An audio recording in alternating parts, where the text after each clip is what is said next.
All right, check me out. This is a custom built Lego inspired game room wall built out for my daughter. Want to see how it was done? Check it out. Here's what the original space looked like before I installed the built-in shelves. I installed these shelves about 2 months ago, so I'm right back at it again doing a redesign. Nice wood top, 2 shelves, some room for video games and things like that, but there's no proper cable management system and all the systems aren't hooked up. So let's go ahead and redo this space, make it a little bit more functional as well as make it a little bit more fun. Now, I'm not an interior designer, nor do I claim to be, but I would like to think I'm getting better at designing accent walls and things of that nature. So here's to my first kind of fun project, putting this together for my daughter. So the first thing I started with the shelves. I got them all traced out, then I cut them out with a jigsaw. After the jigsaw, I came back with a router bit and rounded off the really sharp edges. A lot of dust, a lot of dust. You see me here patting myself off, getting all the dust off. By the way, if you're cutting MDF, make sure you're wearing a respirator. That is super important. I'm gonna go ahead and lay down some primer on all the shelves, sand it down, and then do one more coat of primer. I do use paper plates. It's a lot easier, especially when I'm using a 4-inch roller. They are much cheaper than the plastic containers you have to get from Home Depot for the buckets. The next thing I did was I went ahead and started spray painting them, painted the front and back.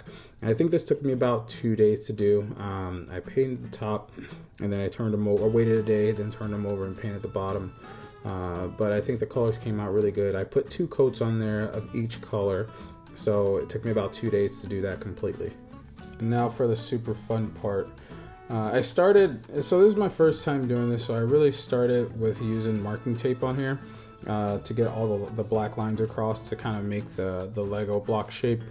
You do have a little bit of bleeding in between the lines, but it was fine. I've been to Lego line a couple times, and what I realized is all the lines that they have on their walls, none of them are really like super straight like you see when you put like the Lego blocks together. So I was kind of happy with a little bit of bleeding, as well as nobody's really looking at this stuff close up. If you're looking at it where you're playing the video games or something, it looks really nice. It looks really cool, unique. Nobody else has them, so I'm happy with how they turned out. And with the magic of editing, we'll skip to the good part. And there they are, looking all cool. I really liked how they came out. We have all the colors: red, pink, orange, yellow, purple, blue, red. It looks really good. So here's the tabletop. Starting on that. The tabletop is MDF as well. I've already put 2 coats of primer on it, and then 2 coats of black, sanding in between each step. All right, this was a little bit of the tricky part for me, trying to figure out how to paint all these different blocks individually, because I just didn't know which way to do it. Really, that was really it. But this part took me probably 3 to 4 days to do, because I had to put down at least 2 layers of paint on each one. I had to wait for them to dry, and then I had to tape around each block so as not to get spray paint from another color on another color. So this literally took me like 3 to 4 days to do, to actually complete, in terms of putting all the paint down. If I was smart, I would have just did the same color all throughout, but I didn't know how I wanted the colors to look, so I just did them block by block by block, sometimes being able to paint maybe 3 or 4 shades into one. But it got done.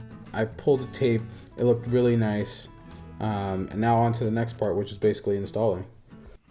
Alright, to start the install, I had to take care of some of the electrical wires for the video games. We didn't have a really good setup for wires, so I had to basically set up some pass-throughs.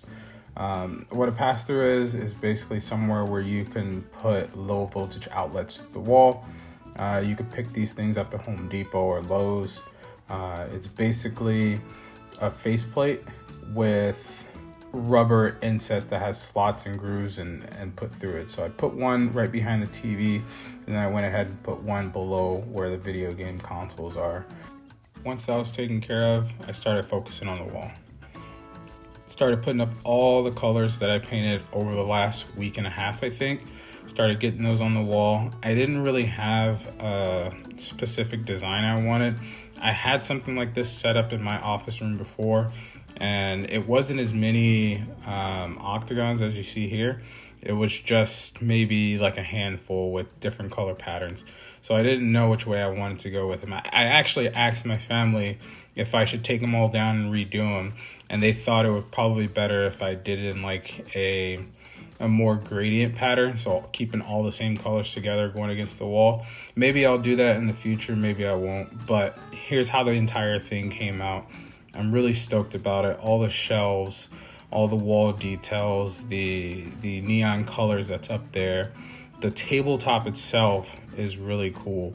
We got the game consoles down there all hooked up, the controllers on the wall. Everything seems to like have its dedicated space now. My daughter came in right before this and organized all of her Legos. So this is how she wanted them set up on the shelves, minus a couple of the ones that I had. But she came in and put everything out, and she still has a couple more Legos she still needs to put out as well. But this was the final build for her. Let me know what you guys think. I think the wall came out pretty good, but if you guys would have did something differently with the colors, added some different ambience to it, yeah, just let me know. But here's the final build.